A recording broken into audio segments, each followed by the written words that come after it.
네, 지난 시간에 이어서 그 근거리 통신망 형태에 대해서 계속 공부하겠습니다. 지난 시간에 이제 성형에 대해서 공부했고요. 이번 시간에는 이제 버스형입니다. 자, 버스가 뭐예요, 여러분들? 학교 올 때, 어디 갈 때, 타는 게 버스잖아요. 버스 탈 때 여러분들은 뭐를 내고 탑니까? 지금은 그냥 신용카드나 아니면 교통카드나 이거를 그 운전석 옆에 있는 거기에다 이렇게 가까이 갖다 대죠? 그러면 바로 찍히죠? 정 안 되면 뭐 그게 없으면 돈을 집어넣든지. 옛날에 버스가 나왔을 때 신용카드나 교통카드가 없을 때는 뭘 갖고 썼는지 아십니까? 여러분들은 아마 못 써보셨을 거예요. 엄마 아빠한테 여쭤보세요. 토큰. 네? 토큰이라는 걸 내고 탔습니다. 그럼 토큰을 어디서 샀느냐? 버스 정류장에 가면은 토큰 판매하는 곳이 있었어요. 그러니까 지금 여러분들 이제 길에 가다 보면은 시내 길에 가면은 그 버스 타는 곳에 보면 이렇게 그 작은 그런 가게 있죠. 예. 그런 가게가 있어서 이렇게 버스 토큰을 파는 가게가 있었습니다. 그 토큰을 내고 버스를 타는 거예요. 자, 그리고 버스의 또 특징은 뭡니까? 버스는 어, 반드시 정해진 코스로 가죠.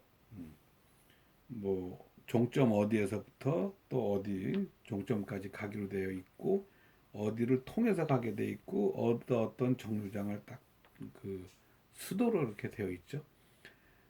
내릴 사람이 없거나 탈 사람이 없을 때 시간이 급하면 뭐 기사님 이렇게 뭐 지나치기도 하죠. 예, 그렇지만 그거는 어, 뭐 특수한 상황이고 원래 버스는 그러면 안 되는 거죠. 반드시 정해진 역에 그 서야 되고 또 아무리 길이 막히고 공사 중이라 그러더라도 이무이루 뭐 다른 데로 이렇게 우회를 해서 간다든지 그러면 절대 안 되죠. 예.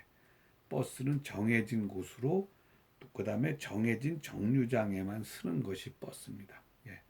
똑같습니다. 이 통신망의 버스형이라는 것도 그런 겁니다. 그래서 여러분들이 이걸 생각하시면 돼요. 지금 요게 지금 선이 이렇게 쭉 있는데 이걸 갖다가 버스가 가는 선 이렇게 생각하시면 돼요. 버스 가는 선이 있고 거기에 지금 이렇게 정류장이 지금 있다 이렇게 보시면 돼요. 그래서 이 정류장에 이제 여기서는 이제 예를 들어 컴퓨터 또는 어떤 그 컴퓨터 장비나 이런 것들이 여기 PC나 이런 것들이 지금 한 대씩 설치가 돼 있어서 버스가 쭉 지나갑니다. 버스가 쭉 지나가면은 내가 탈 거 있습니다. 타겠습니다. 그러면 얘가 버스가 쓰죠. 그러면 토큰을 내고 타는 거예요. 또 쭉 가요. 그럼 나 탈 거 있습니다. 또 토큰 내고 탑니다. 쭉 가다가 또 이제 나는 여기 내려주세요. 그럼 이제 또 내려주기도 하고 이렇게 일정한 길을 가는 겁니다. 계속해서 반복되게 그 기사님이 버스를 이렇게 운행을 해주는 거다 이렇게 보시면 됩니다. 그래서 이건 이제 양방향으로 데이터가 전송이 이루어지고 전송되는 데이터는 모든 노드에서 수신이 가능하다. 이제 이렇게도 가고 이렇게도 가고 이제 이런다는 얘기죠. 그 다음에 이제 이 노드가 많아지면 즉 뭐예요?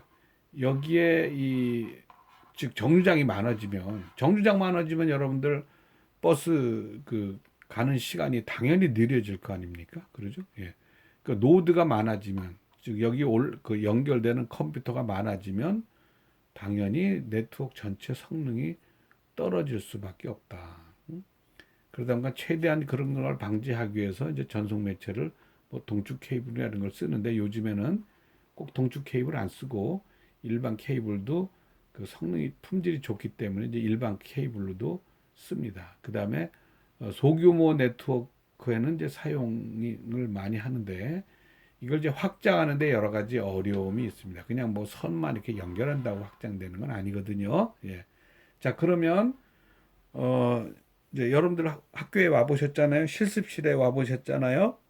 그러면 지금 실습실이 실습실 안에 컴퓨터가 몇 대인지 잘 모르시죠? 여러분들 한 클래스가 한 45명 이렇게 되는 걸 가정해서 그 실습실에 그 강의실에 컴퓨터가 약 한 40대에서 45대 정도씩 설치되어 있어요. 그것들이 다 지금 어떻게 되어 있을까요? 랜으로 다 묶여 있어요. 어떤 형태로 묶여져 있을까? 버스 형태로 다 묶여져 있습니다. 자, 그거에 대한 내용은 나중에 또 제가 예를 들어서 설명을 드리도록 하겠습니다. 그 다음에 이제 링형입니다. 링형. 예. 말 그대로 하나의 링을 이루고 있고요.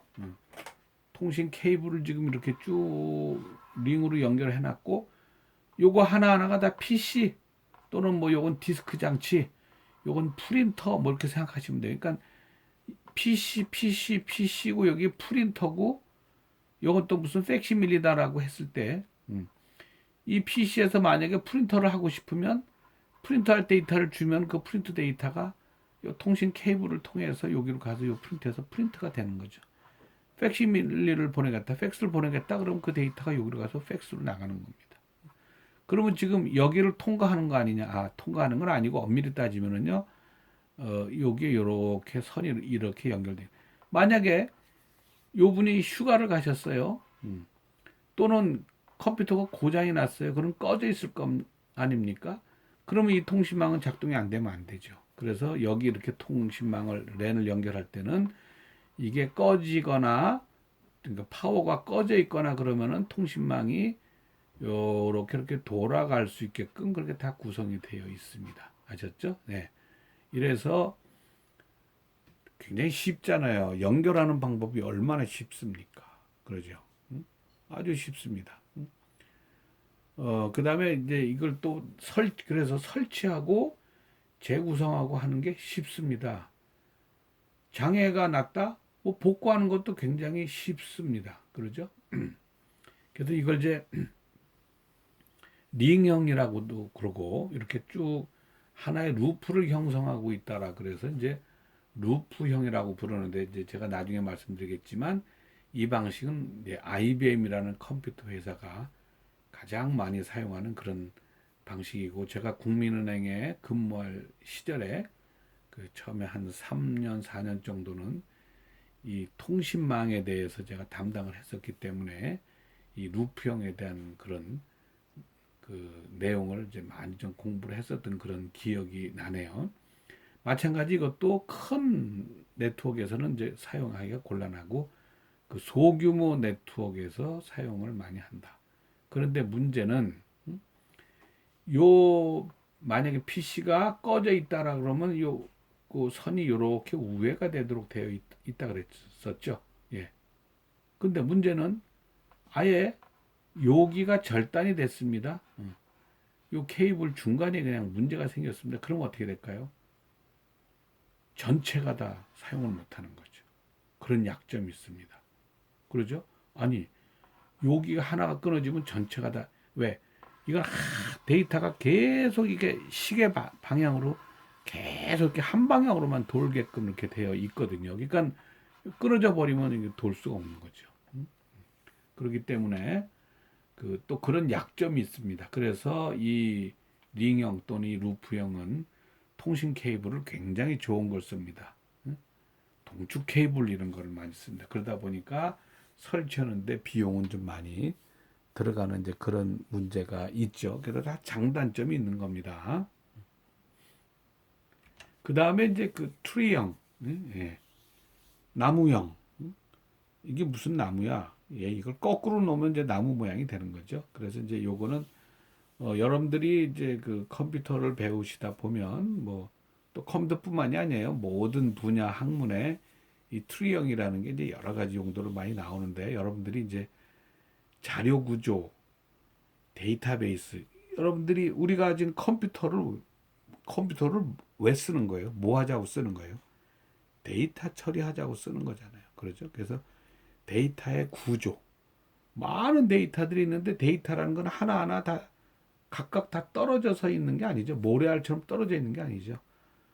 그러죠? 실제 데이터는 다 떨어져는 있지만 그 데이터가 서로 논리적으로는 다 연결되어 있는 거지 않습니까? 그렇죠? 제가 말을 하는데 그 단어 하나하나는 실제로 다 떨어져 있는 거지만 그 단어 하나를 제가 다 지금 연결해서 얘기를 하고 있는 거잖아요. 그런 것처럼 데이터들은 각각 떨어져 있지만 그것들이 어떤 연결성을 가지고 있습니다. 그걸 이제 우리가 자료 구조라고 얘기를 하고, 그런 자료 구조의 형태를 가지고 만들어낸 그 데이터의 집단을 우리가 데이터베이스 이렇게 얘기하는 거예요.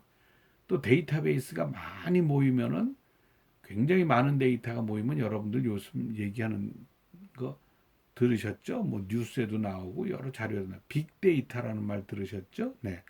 바로 빅데이터라는 것이 자료가 많이 쌓이면 그런 거잖아요. 그래서 하나하나 세부적으로 따지고 들어가면 다 이런 어떤 형태를 가지고 있습니다. 그래서 이제 네트워크도 이렇게 트리 형태로 있습니다. 예를 들어서 여기에 서버가 있고 중간에 어떤 또 중간 역할하는 또 소규모 어떤 서버 또는 중개 센터가 있고 또 거기에 연결돼 있고.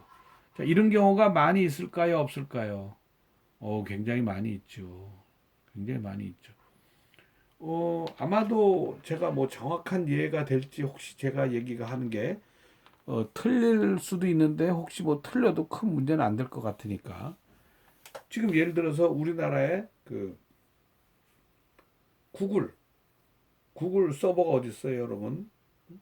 구글 서버가 어디 설치되어 있는지 알아요? 자, 여러분 네이버 많이 쓰잖아요. 네이버 서버가 어디 설치되어 있어요? 여러분들이 만약에 네이버에 접속해서 검색을 한다면 그 데이터는 그 어디에 있는 서버에 접속이 되는 겁니까? 네이버 서버는 현재 어디에 있느냐? 춘천에 있습니다. 춘천. 춘천에 가면은 네이버 센터가 있습니다.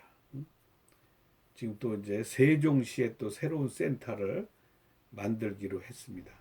사실은 이런 부분에 대해서 제가 참 해드리고 싶은 얘기는 굉장히 많이 있고 정말 그런 말씀을 좀 드리고 싶은데 그러다 보면 이 수업을 할 수가 없기 때문에 이 온라인 강의에서 제가 말씀을 못 드리는 점 너무 아쉽게 생각을 하고요. 어쨌든 여러분들이 구글 접속한다라면 우리가 미국에 있는 서버에 접속할 수도 있고요. 중국에 있는 서버에 접속할 수도 있어요. 또 한국에도 어딘가 서버가 설치되어 있습니다. 그런 것들은 이제 공식적으로는 알려지지 않는 이제 그런 위치에 있는 것들이죠. 그럼 미국에 있는 본사에서 만약에 어떤 영국이면 영국에 있는 또 서버로 연결될 거고 또 그 영국에 있는 서버에서 여러분들 또 많이 연결돼 있고 이렇게 되겠죠. 예. 이런 것들이 이제 추리 형태가 되겠습니다. 데이터는 양방향으로 다 오고 갈 수 있고요. 여기에 문제가 되면 어떻게 됩니까? 여기에 문제가 되면 이거 전체가 문제가 되죠. 여기에 문제가 되면 요 놈만 문제가 되겠죠. 네, 그런 여러 가지. 그러니까 이 상위 쪽으로 올라갈수록 상위 쪽에 문제가 생기면 그 밑에 있는 하위는 다 문제가 되는 것이다. 이제 이런 뜻입니다. 자, 장점은 또 뭐예요? 연결하기가 굉장히 쉽죠. 그러죠? 단순히 그런 뭐 아까 말씀드렸던 것처럼 무슨 UTP 케이블이라는 걸로 그냥 연결을 그 시킨다든지 뭐 아니면 이제 허브를 통해서 뭐 이렇게 확장을 해 나가면 굉장히 쉽게 확장을 시킬 수 있습니다. 뭐 허브 이런 거는 이제 나중에 제가 다시 말씀을 드릴 겁니다.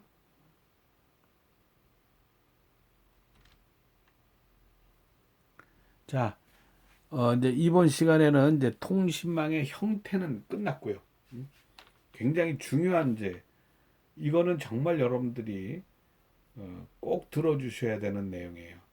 오늘 3시간 수업은 근거리 통신망에 대해서만 수업을 합니다. 그 정도로 중요한 내용이기 때문에. 자, 이제 통신망의 형태를 우리가 공부했습니다. 자, 그러면 근거리 통신망의 어떤 이제 통신을 전송 제어하는 그 방식에는 도대체 어떤 방식이 있을까? 여러분들 이거는 외우셔야 돼요. 물론 뭐 평상시에 외우실 필요는 없습니다만 적어도 시험을 볼 때라든지 이럴 때는 꼭 외우셔야 되는데 CSMA CD 방식 그 다음에 토큰 버스 방식 아까 제가 토큰 말씀을 드렸습니다. 그 다음에 토큰 링 방식 이렇게 3가지 방식이 있는데 토큰 버스나 토큰 링은 다 토큰을 제어하는 방식이고요. CSMA 방식은 경쟁 방식입니다. CSMA 여러분들이 들으신 적이 있습니다. 어디서 들었을까요? 혹시 그냥 잠깐 말씀드린다 그러면 이동전화 방식의 CSMA 방식이라는 게 사실은 있었습니다. 자, 그거와 개념이 조금 다르긴 하지만 어쨌든 용어상으로는 여러분들이 이해를 해주시기 바랍니다. CSMA CD 방식, 토큰 버스 방식, 토큰링 방식. 자, 각각에 대해서 설명을 하겠습니다. 자, 제 얘기를 잘 들으셔야 돼요. 그래야지 이해가 쉽습니다. CSMA CD 방식입니다. 먼저 CSMA CD 방식은 이제 원어를 좀 가지고 잠깐 설명을 드려야 되겠습니다. Carrier Sense Multiple Access with Collision Detection. 뭐 이렇게 뭐 단어가 좀 뭐 잘 사용하지 않는 생소한 단어들이죠. 자, 캐리어. 여러분들 여행 갈 때 뭐 옷을 어디다 놓고 갖고 다녀요? 캐리어에다 갖고 다니죠. 그거를 그냥 캐리어를 우리가 가방이라고 얘기를 하지만 원래 단어의 뜻에는 운반자 이런 뜻, 운반자. 그 다음에 또 이 캐리어 그러면은 통신 케이블도 캐리어라고 얘기를 합니다. 또 여러분들이 이제 큰 길에 이렇게 가시다 보면은 요즘에 이렇게 뭐 많이 뭐 눈에 띄지 않지만 그 도로에 있는 그 맨홀 뚜껑을 열고 거기에 이렇게 들어가서 작업하시는 통신 작업을 하시는 그런 분들이 계십니다. 가끔 그분들이 뭐 이런 가스 중독 이런 것 때문에 안 좋은 일을 당하시게 하는 그런 안타까운 일도 가끔 있고 또 몇 년 전에는 이 아현동에 그 통신 케이블 그 내부에서 화재가 나가지고 그 일대가 몇 달 동안 이게 통신이 안 된 경우도 있고요. 그랬을 때 그런 그 케이블 관련된 작업을 하시는 직업을 우리가 통상 또 이제 캐리어라고 이렇게 부르기도 합니다. 어쨌든 여기서는 운반자예요.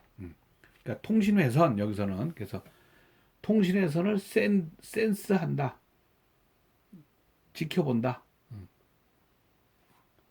멀티플 액세스, 동시에 액세스 하는지 여러 개가 동시에 액세스라는 게 뭐예요? 지금 뭔가를 갖다가 사용을 하려고 지금 접근한다 이런 뜻이지 않습니까?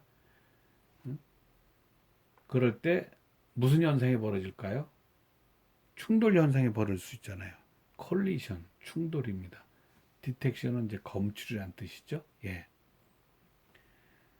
여러 개의 어떤 그 데이터들이 서로 통신 회선을 사용하겠다라고 경쟁을 할 때 그 충돌이 발생되는지를 검출해 주는 방식. 그런 얘기입니다. 지금 여기 써놓은 말이 그냥 그거 그대로 제가 지금 설명을 해 놓은 거예요. 그러니까 여러분들이 나중에 한 번 더 쭉 읽어보시면 됩니다. 이 CSMACD라는 전송 제어 방식을 사용하는, 즉, 이게 프로토콜이죠. 이게 바로 근거리 통신망의, 즉, 랜의 그 프로토콜 중에 하나인데, 이 CSMACD 방식을 쓰는 프로토콜 이름이 뭐라고요? 아까 말씀드렸잖아요. 전 시간에 이더넷이라고 한다. 아, 이더넷이라는 통신망은 CSMA CD 방식으로 데이터를 서로 주고받게끔 해주고 있구나. 그럼 우리 학교 실습실에 있는 랜은 다 이더넷으로 구성이 되어 있다고 제가 말씀드렸거든요. 그러면 그 이더넷으로 구성되어 있으니까 거기에 그 통신 회선 랜에 데이터가 그 막 주고받을 때 충돌이 일어나는지 어쩌는지 이런 부분들을 서로 찾아내는 그런 역할을 하겠죠. 자, 그런데 랜이라는 건 어떤 때 쓴 거라 그랬어요? 굉장히 많은 사람, 많은 데이터들이 굉장히 빠른 속도로 움직여야 되는 거니까 뭐 우리가 실습실에서 이렇게 실습하면서 여러분들이 뭐 데이터를 뭐 이렇게 다른 쪽으로 보낸다든지 그런 것들이 막 빈번하게 일어나는 거 아니잖아요. 그렇지만 만약에 은행이다.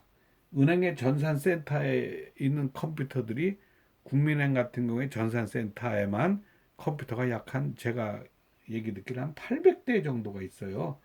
근데 그 800대가 어마어마하게 다 큰 컴퓨터들이죠. 전국에서 지금 그 뭐 송금이다 뭐 출금이다 엄청난 거래들이 막 몰려들고 있잖아요. 그거를 굉장히 빠른 속도로 처리를 해야 되죠. 그러다 보면은 그 랜상에서 데이터가 서로 충돌이 벌어진다는 거. 그럴 때 이거 어떻게 처리하지? 라고 했을 때 뭐냐? 충돌이 벌어지는지를 찾는다. 그러면 자, 충돌이 벌어지면 어떻게 합니까? 충돌이 벌어지면 한쪽을 잠시 대기 이렇게 시키는 거예요. 그냥 강제로. 잠시 대기 해서 다른 하나 갖다가 먼저 보내줘. 그 다음에 잠시 대기시켰던 거를 갖다가 이제 보내주는 거예요. 쉬워요. 응? 여러분, 외나무 다리에서 둘이서 만났어요. 그 중간에 만나면 어떡합니까? 아예 그 외나무 다리에 올라서기 전에 서로 저쪽에서 건너 올라가네 나도 건너가야 되는데 그랬을 때 내가 양보를 하든지 저 사람이 양보를 하든지 하는 뭔가가 제스처가 있으면은 어느 쪽이든지 먼저 한 사람이 올라가면서 가면은 그 다음 가면은 굉장히 순탄하게 갈 수 있어요. 그러죠? 근데 굳이 서로 외나무 다리에 서로 올라와 가지고 내가 먼저 올라왔니, 네가 먼저 올라왔니 하면서 뭐 이렇게 그 옥신각신 할 필요가 없겠죠. 그래서 CSMACD 방식은 바로 서로 어떤 통신 케이블을 서로 이용을 하려 그럴 때 먼저 두 개가 거의 동시에 그걸 사용하겠다 그러면은 이 알고리즘 프로토콜에서 어떤 기준에 의해서 한쪽을 갖다가 잠시 네가 대기 이렇게 해서 처리를 해주는 방식이 CSMA CD 방식이 되겠습니다. 굉장히 중요한 이론입니다. 그러니까 여러분들이 이거를 잘 이해를 해주시기 바랍니다. 지금 뭐 이 책에 있는 그림이나 이런 것들을 가지고 여러분들이 잘 이해를 해주시기 바래요. 자, 그 다음에는 이제 그 토큰링 방식입니다. 토큰링. 자, 이 토큰링 방식이 말 그대로 아까 그 렌의 형태에서 링 방식이 있었잖아요. 예, 그 링 방식에서 어떤 즉 무슨 얘기냐 그러면요. 순환 열차라고 여러분들 생각하시면 돼요. 순환 열차. 여기 순환 열차의 대표적인 게 우리 지하철 2호선이죠. 지하철 2호선은 끝이 있어요, 없어요? 지하철 2호선은 겉으로 보면 전혀 끝이 없어요. 그러죠? 뭐 을지로로 해서 왕십리로 해서 또 뭐 뚝섬으로 해서 건대 앞으로 해서 잠실로 해서 강남으로 해서 교대역 쪽으로 사당동 쪽으로 해서 쭉 돌죠.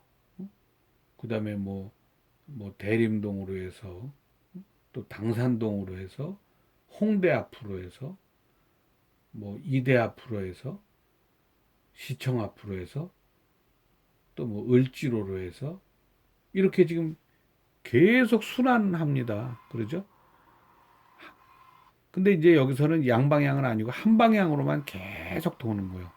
도는데 거기에 역이 지금 다 있습니다. 그럼 역에서 타는 사람이 있고 내리는 사람들이 있잖아요.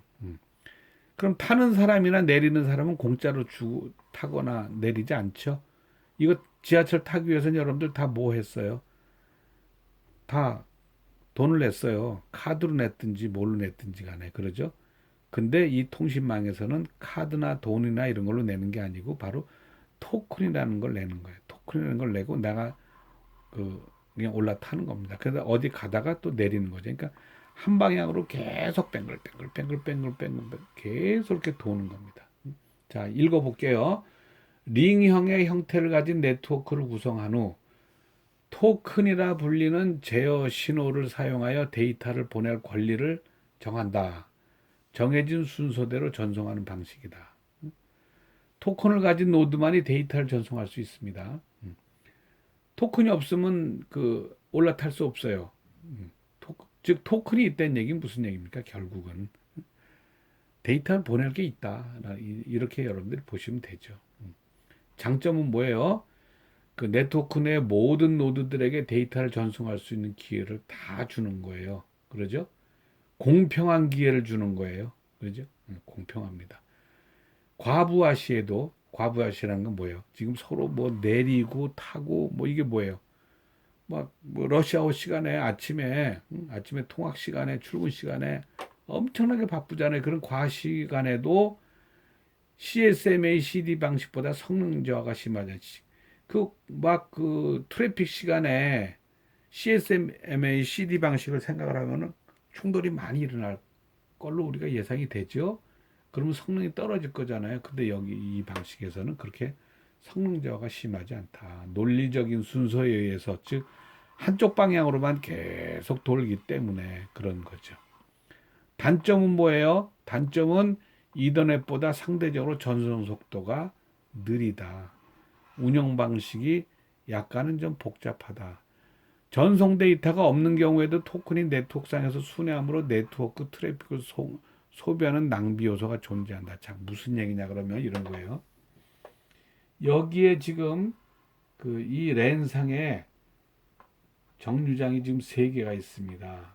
3개가 있어요. 그러면 여기에는 지금 어떤 기차가 가지고 있는 거냐? 3사람이 탈 수 있는 칸이 딱 정해져 있는 거예요. A가 탈 수 있는 칸, B가 탈 수 있는 칸, C가 탈 수 있는 칸. 딱 칸이 3개인 기차만가 다니는 거예요.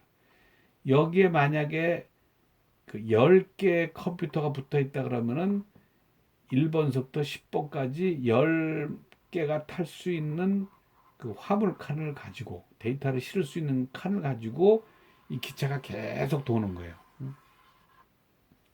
계속 도는 거예요. 그냥 세상 멸망할 때까지 그냥 돕니다. 그런데 예를 들어서 C는 데이터를 보낼 게 없어요. 그럼 기차가 통과를 할 때 C는 데이터를 보낼 게 없는데 B나 N은 지금 데이터 보낼 게 굉장히 많아요.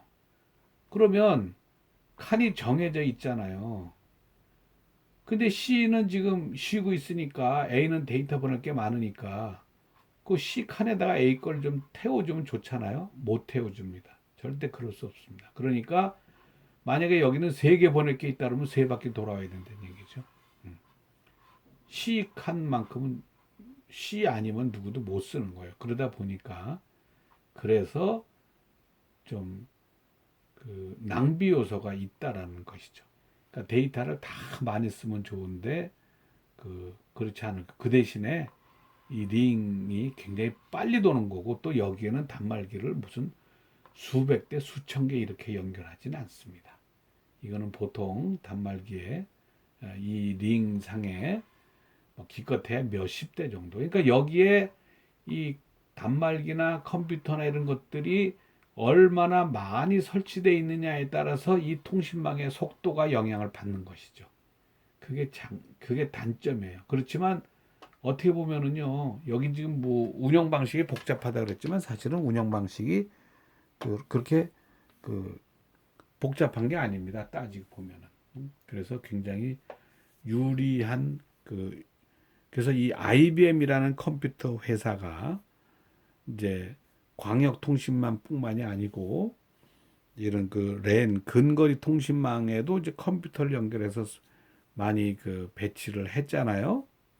그러다 보니까는 이제 IBM이 어떤 방식으로 할까 해서 이 사람들이 이 회사가 만들어낸 방식이 바로 이 토큰링 방식이다. 여러분들이 그렇게 이해를 해주시면 될 것 같습니다.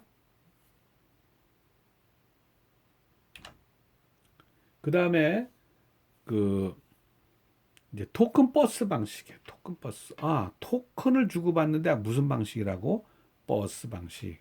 여기 지금 버스 길입니다. 버스 길이 있고 여기 지금 정류장이 이렇게 설치가 되어 있습니다. 그래서 데이터가 이렇게도 가고 이렇게도 간다 그랬습니다. 그러니까 그래서 지금 논리적으로 이제 화살표를 뭐 이렇게 표시를 했지만 데이터가 이렇게도 가고 이렇게도 어쨌든 내가 데이터를 실어 보내야 될 게 있으면은 여기 버스가 이렇게 쭉 올 때 저요, 나 태워주세요. 보낼 거 있어요. 하면은 쓰죠. 그러면 토큰을 여기다 내고 그럼 태워주는 거야.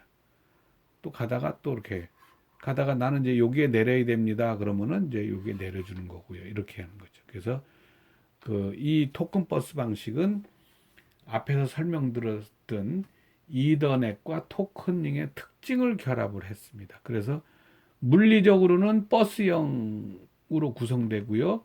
논리적으로는 토큰링 방식을 사용하고 있다. 잘 보시면 그렇죠? 물리적으로는 이렇게 이제 물리적으로 이렇게 버스 형태로 지금 그 구성이 되어 있잖아요. 그런데 논리적으로는 계속 이렇게 돌면서 토큰을 주고받는 거죠. 그래서 토큰링 방식입니다. 이거는 이제 동축 케이블을 사용한다고 되어 있지만 요즘은 이제 케이블이 굉장히 품질이 좋기 때문에 일반 케이블도 사용을 하고요. 설치하기가 굉장히 쉽고 가격이 굉장히 쌉니다. 예, 그래서 이 토큰 버스 방식도 많이 활용을 한다. 이렇게 아시면 되겠습니다. 예, 두 번째 시간 수업 여기서 마치겠습니다.